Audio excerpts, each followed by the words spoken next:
This is the view of my courtyard garden that I see most when I'm standing washing up at the sink. And therefore it's really important to me to get the planting right, to have something there to see at most times of the year. And these hellebores are the thing that are stealing the show at the moment. They range from a rather common pink that I've got an awful lot of, to a speckled dark and pale, to a greeny white, and then to that really lovely dark silky double one that I picked up at Tintsfield a couple of years ago. It's only just settled in, and I'm realising from my kitchen window that this one is rather blocking the view. So today I'm going to dig out this great big pink hellebore, which will give me a planting space, but I'll also see whether I can split it and divide it up for neighbours to have a bit of the plant and pot it up for later. So this is one of the mid-pink hellebores that's obviously seeded itself as a mixture of the finer white ones and the dark ones. And really, I've got an awful lot of these around. So I'm essentially editing this one out because it's a small border and I haven't got room for a huge amount. I also need something for a bit later in the summer. So there's another rather murky pink hellebore, which is a bit in the way of both my dark one that I'm rather proud of and this amazing trillium.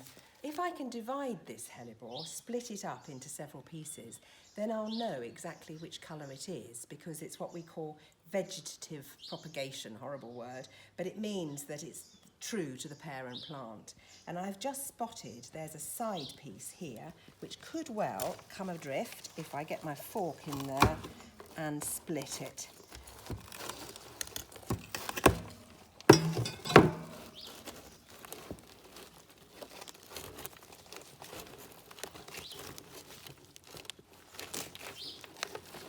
Here it comes.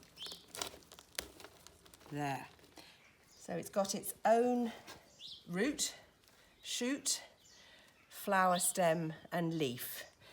Just right for potting up and growing on for next year. I'm going to cut off the flower stems now and then it's ready to go in a pot. This is about the right size pot, I think, for the size of roots. So I need a bit of compost in the bottom. It's going to be in here for a little while. I'm not replanting it in my garden because I know I've got enough of this mid-pink. It'll go in our village plant sale, which we've had to postpone until September. There it is, sitting nicely in there. Room for the roots to go down. Bit of compost to go around the edge. And they've got a violet in there, part of the bargain. This is the little division that I took from the side of that larger hellebore. That can be potted up into a much smaller pot. Won't take so much compost up. And I know it's the same colour, because I've seen the colour at this time of the year. And I will label it up accordingly. Pale pink hellebore. Having cleared out those two pink hellebores, I can now see the trillium and the lovely dark hellebore much better. I haven't got much to put in the space this year, of course. A bit of dicentra I managed to take off the side, but also a friend has given me some wonderful seedlings of ruby chard, which of course is the lovely same colour of green and dark crimson and will make good eating later on in the summer.